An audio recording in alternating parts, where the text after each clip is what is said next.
Today on Investigate TV Plus, millions of Americans suffer from a debilitating virus that some say doctors know little about. I'm Lee Zurich. And I'm Tisha Powell. The lingering impact of the COVID pandemic and how you might still be at risk.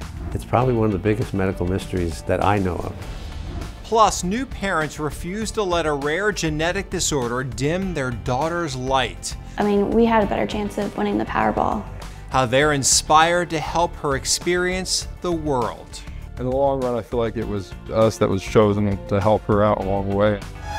And giving the gift of music. To get a chance to put instruments in the hands of these kids is a really special thing. A young student lets his talent shine thanks to woodworking and 3D printing. In-depth stories that inform and inspire. You're watching Investigate TV Plus. Stay-at-home orders and closed schools, mask mandates and social distancing. 4 years ago, the COVID-19 pandemic changed our world. To date, the U.S. has seen more than 100 million cases, 6 million hospitalizations, and more than 1 million deaths as a result of the virus. And for some, the fight isn't finished. Data from the National Center for Health Statistics shows that as of October 2023, nearly 10% of adults who've had COVID are still dealing with symptoms. Their condition, now known as long COVID. Reporter Heather Graff has new perspective from patients and researchers amid an intensifying push for solutions. This is how Michael Sievert's always envisioned retirement. Traveling with family, hiking, skiing, and picking up new hobbies as well. I just become a yoga instructor, just completed a training course. But at 62, he says those plans are now on hold indefinitely in the aftermath of a global pandemic. You're just not part of society in the way you expected yourself to be. Michael is not referring to the strict COVID-19 shutdowns that most communities experienced in the spring of 2020. Instead, for him, it's the long-term effects of the virus itself. I first got COVID-19 in mid-March of 2020, and I got the test, came back positive a few days later, and that was, confirmation. Then March became April. I got horrible chest pains and really, brutal shortness of breath. April became May. I was thinking, I'm not getting better. And May became June. Some days I felt like I was getting worse. And at that point, you had never heard the term long COVID. I had not heard the term long COVID. And there were social media groups. Social media groups, people were documenting, writing about these experiences that were exactly like I was having. 38-year-old Cynthia Adenig was among them. There was thousands of people already. This is June. And while she, like Michael, got sick at the start of the pandemic, she was unable to get a COVID test at the time due to high demand. So Cynthia often felt dismissed by doctors and says it took months to find one that recognized her chronic symptoms as long COVID. Inability to eat or drink without having an allergic reaction, really high heart rate, really high blood pressure, dizziness, crippling, just the worst. Fatigue. We now know the CDC broadly defines long COVID as signs, symptoms, and conditions that continue or develop after acute COVID-19 infection, noting those conditions can last weeks, months, or years. Dizziness, nausea, and fatigue 24/7. That's just constant. I have vertigo, and then I have dysautonomia. My body doesn't regulate itself, my autonomic nervous system. So if I stand up or sit up straight for too long, my blood pressure crashes and I can faint. In fact, health experts have identified more than 200 symptoms associated with long COVID that can impact nearly every system in the body. And while estimates vary, it's believed as many as 23 million Americans may be suffering from it. My biggest frustration is just how limiting it is. Your life just has to be so constrained in order to just manage the day. Debilitating, he says, and yet 4 years later, there is still no FDA-approved treatment for long COVID and no real insight as to what's causing some people to get it.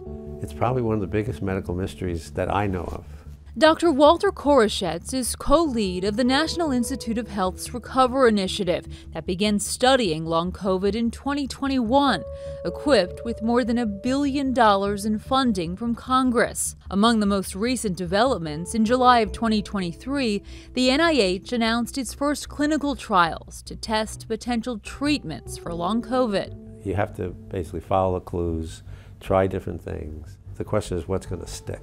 How long could that take, though? Well, I think you don't give up until you get there. Yet the NIH project and results thus far have faced criticism from some patients. They were underwhelming. Michael among those who feel the agency needs to pick up the pace. How do you respond to that criticism? I agree with them. I really do. I really wish we were moving faster. If there was a quick fix to this problem, it probably would have been found by now. So to take a really deliberate attack on the problem and build something that is this substantial, I think it gives us the best chance of eventually getting to the answers and getting to good treatments. And separate from those efforts are independent studies like this one out of Washington University in St. Louis that found people who've had even mild cases of COVID are at an elevated risk of developing long COVID conditions up to 2 years after their initial infection. It actually can still wreak havoc in your system. Dr. Ziad Al-Ali authored that report and is considered a leading long COVID researcher. So we asked him the question that people living with this condition are desperate to answer. What is the solution then? 3 things: scale to match the problem,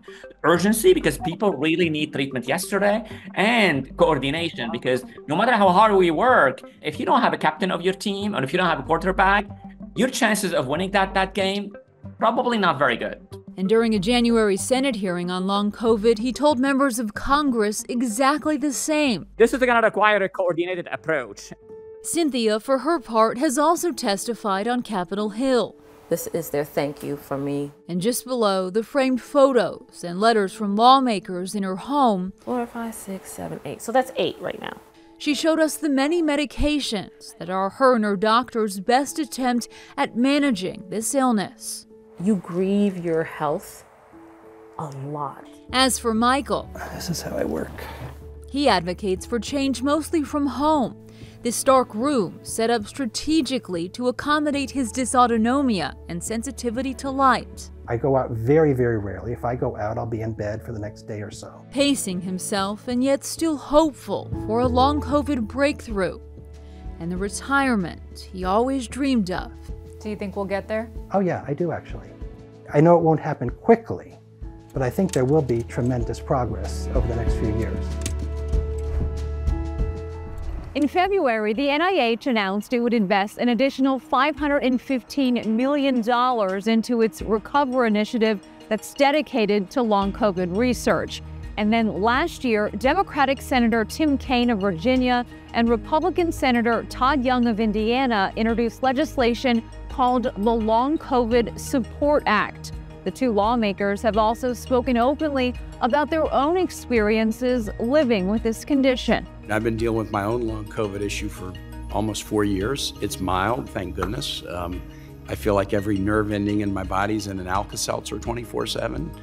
And it is, I can work, I can focus, I can exercise. It's harder to sleep. That was Senator Kaine at a recent Senate hearing focused on long COVID. And we can tell you their bipartisan legislation aims to accelerate research and expand resources for both patients and medical providers. In Washington, I'm Heather Graff. Still to come, a dream car's nightmare end. Knowing that it's not going to come back was tough. The warning from car owners who have rented out their rides only for them to vanish. But first, a life-changing diagnosis. He said, no, they're not there. And then I just burst into tears because, I don't think I could fully process what that meant at the time. How their daughter's rare disorder is inspiring a couple to see life in a new light.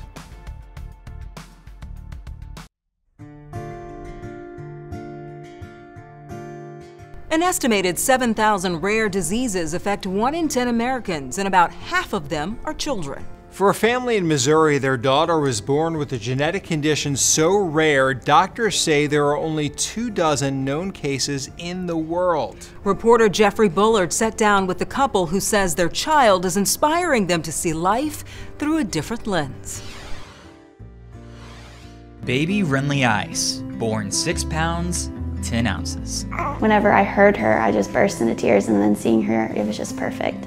The happiest day of her life would very quickly take a confusing turn. I did notice that she wasn't opening her eyes right away, so I had asked the nurse, and she had told me, well, in the womb it's dark, so they don't normally open their eyes right away.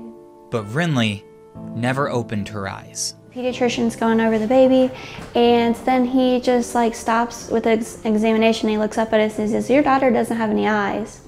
I just said it so bluntly. And I just looked at us what do you mean, they're small? And he said, no, they're not there.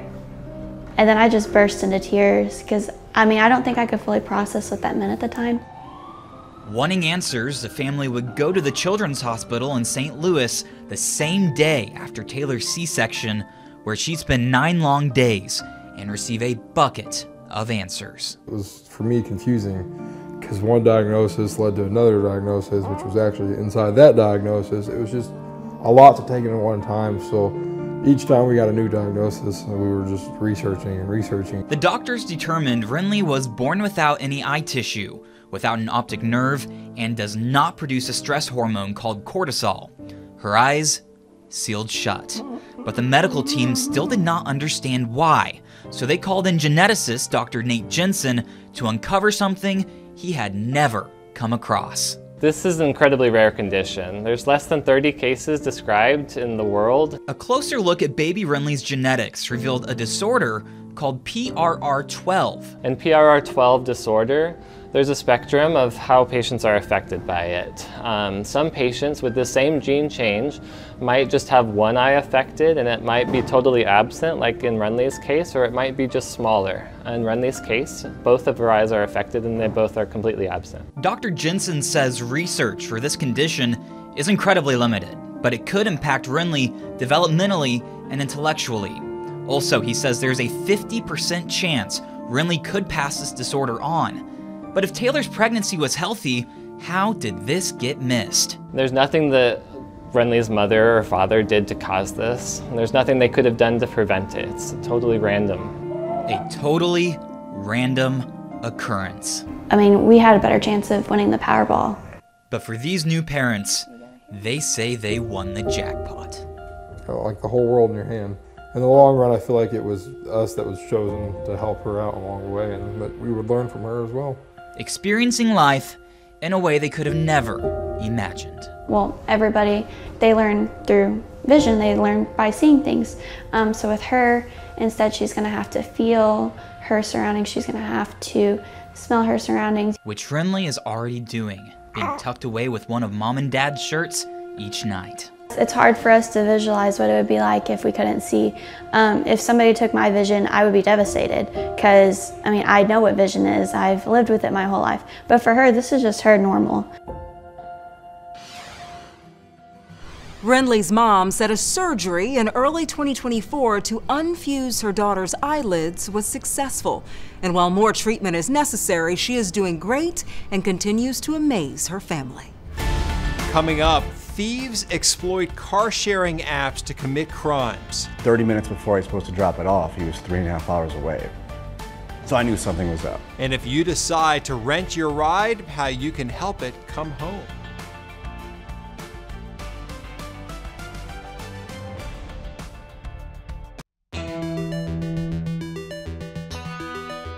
Hundreds of thousands of people in the U.S. rent out their ride for some extra cash, but car owners and police warn the gig comes with serious risk. Reporter Jeremy Finley spoke to a Nashville man who had a nightmare experience with his dream car. It's easy to see why P.J. Pudich took so many pictures of his convertible Corvette. And it's a nice car. It's a fun car. Chevy Corvette was my dad's favorite car, and it's all he talked about. And I kind of inherited that love for the Corvette. The car payments aren't cheap, though. So he decided to become a host with Turo. It's an app that lets you rent out your car. And he used it for a year, having no problems, until he rented it on November 18th. As part of the app's agreement, the renter had to show proof of ID in order to take the car. But on November 21st, as the return time approached, 30 minutes before I was supposed to drop it off, he was 3.5 hours away. So I knew something was up.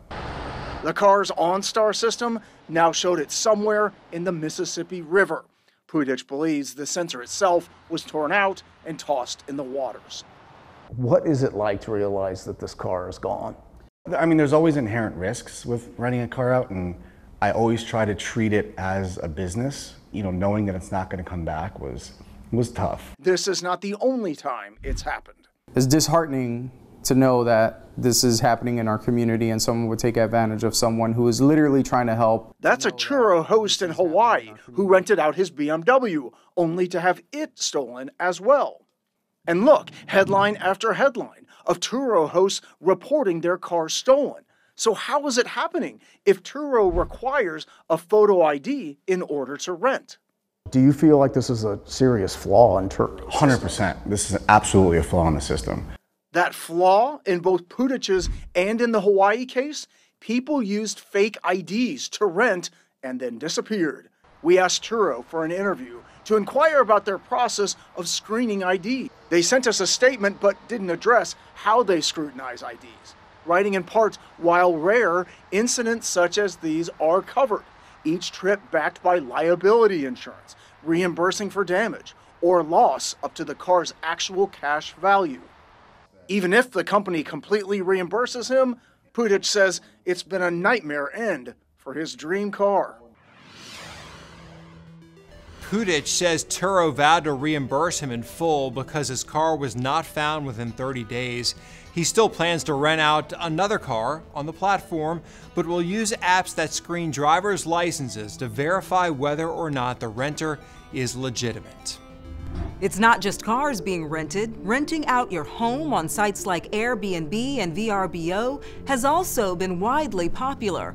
But have you heard of renting out backyards? There's apps like Sniff Spot that help dog owners find a private outdoor space for their pups to play, and Swimply, which allows you to rent out your swimming pool by the hour. Rules about renting vary by city or town, but hosts across the country say they have paid their pool expenses, even their mortgage, with the extra income. We just meet and greet, show people where the toys are, where the bathroom is, and just get out of their way. We wouldn't do it just for the money, but it's been worth it for us. We get all of our pool expenses covered each summer and enough to do some other things.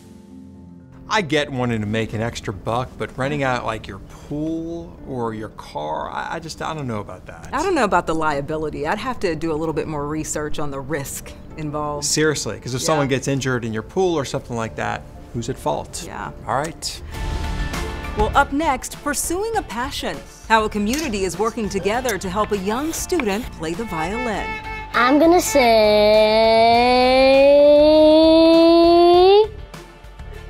awesome.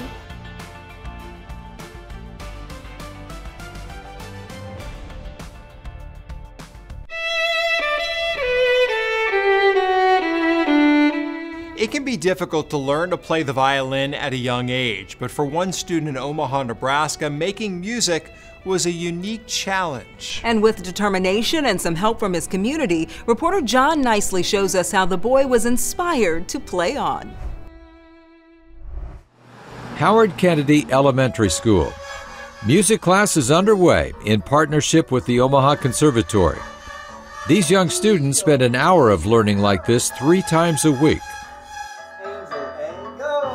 Tyler Roberts is the lead teacher for this program called Sprouts. But to get a chance to put instruments in the hands of these kids is a really special thing, and I'm really grateful to be able to do that. One of his students has a challenge unlike the other students, but Kentrell Emerson is still eager to learn. Kentrell is an incredible kid. He is always energetic and smiling and ready to just play and have fun. Kentrell's been learning to play since kindergarten with a special violin that rests on his right shoulder. He's older now and has outgrown it.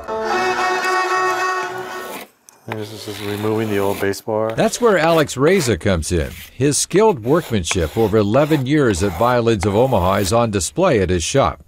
For Cantrell's new instrument, the strings are rearranged to match those of a right-handed violin. And kind of a mirror image of a regular violin, so when he's playing and learning, they're all speaking the same language as far as, you know, where your bowing has to be in the strings and everything else with the notes. And what's going on in this lab on the UNO campus is also tied to the violin you just saw. In this case, it's a very important device. This 3D printer at the Department of Biomechanics has many uses, including making prosthetics. For Cantrell, it's a different design that attaches the prosthetic and bow to his arm. So this is going to be placed right over his elbow, and it's going to allow him to basically hold the bow and then move the bow easily. Cantrell had not seen his new violin or prosthetic until this recent visit to UNO. It was one of the few times he was at a loss for words. His mom, Matisse Payton, was on hand for the moment. I think it's amazing. Like, this is great. He's gonna succeed with this. It will take some time to manage.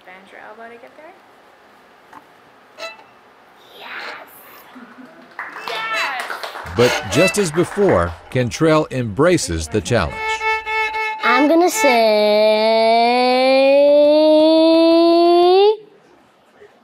awesome. And that's it for us on Investigate TV Plus. I'm Tisha Powell. And I'm Lee Zurich. Thanks for watching.